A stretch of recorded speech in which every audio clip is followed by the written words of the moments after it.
The dim-lit warehouse was full of rusty shelves, crates, and old machinery. Soft moonlight seeped in through cracked windows and holes, filling the abandoned location with dramatic shadows that would send a shiver down most people's spines. Low winds passed through the building, rattling broken windows, chains, and other loose objects, adding to the eeriness of the atmosphere. The bodies of dozens of armored guards lay strewn across the ground in various positions. How many had they sent after him this time? 40? 50? He wasn't sure.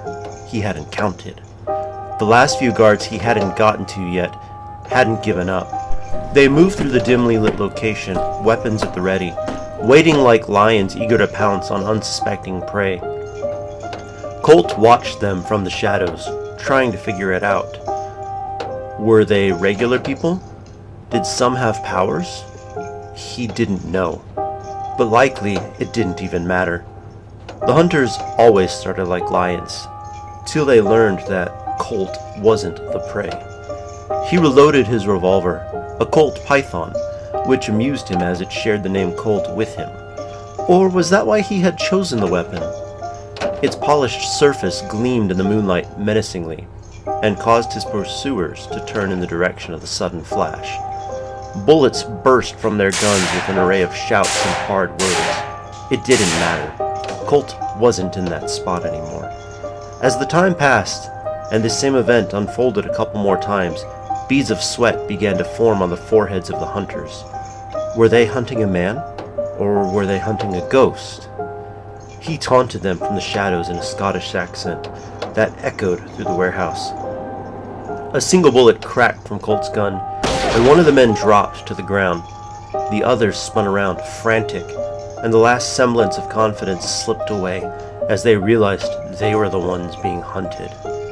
Colt darted from shadow to shadow and dropped another one.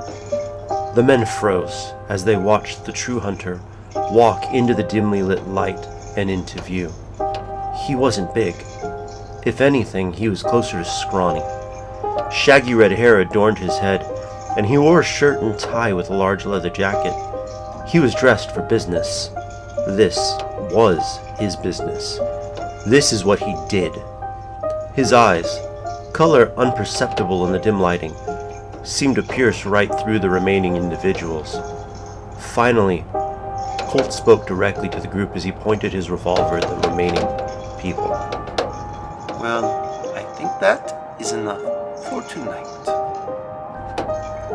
4 more burst from his gun, and it was over. Everyone was dead, except for just one. He only needed one. The one who looked to be in charge. Shaking dust off of his clothes, he knelt down to inspect the men who had come after him. This wasn't random. Someone had sent them, and he would determine who. Now we are going to talk. Do not think of lying to me. So Colt is a character belonging to my friend Ben. One of the things I like about this character is how different it is from most role-playing game characters I have experienced. Colt was an ex-military sniper and a part of the Special Forces. He was known to carry around a Colt Python revolver. One of the things that I liked in the little reading earlier was, he shared the name with it, but I added a little bit, was like, did he choose it because the name was the same? Or was like, thought I had was, or did the gun choose him? Ben and I played together a few years ago in a GURPS game. The campaign was based on the Reckoners universe by Brandon Sanderson. Colt was a character who had the ability to manipulate his place and time. He was not bound by normal laws of time, and when we fought, he would get several more actions than other people because of this. It was kind of fun to watch. Colt would always act like he was a high epic, even though he technically wasn't. To me, he always felt like one. Colt was not exactly a good or bad character. He struck me as more like a chaotic neutral type character. He just kind of did what was needed based on what he felt would benefit him. Whether that action was good or whether it was evil. He wasn't out to take over the world, he was just a very self-interested character.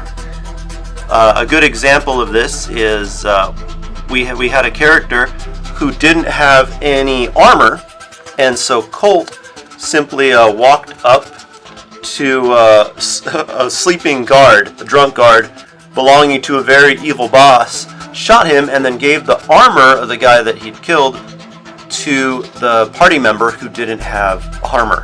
And that was that. He helped his party member because that aligned with his interests. There are some more crazy things that happened with this character. He had these fun warehouses just full of gear, and he would just kind of disappear sometimes, and then he would come back loaded and ready to go, and we were just like, where did you get all that? He's like, oh, I just had it lying around. Kind of things like that. Was always neat when he did that. One of the interesting things between this art piece and Colt in the past is Colt had armor in the game setting that was had more of a sci-fi feel to it.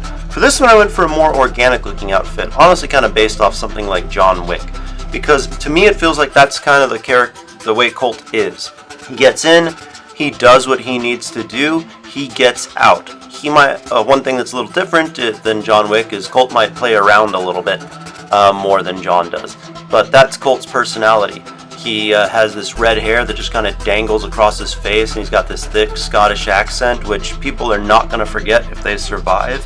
Kind of like, who is this Scottish guy teasing me? I had a lot of fun drawing this image. Like and subscribe. And I'm doing webcomics now, so please keep an eye out for webcomics.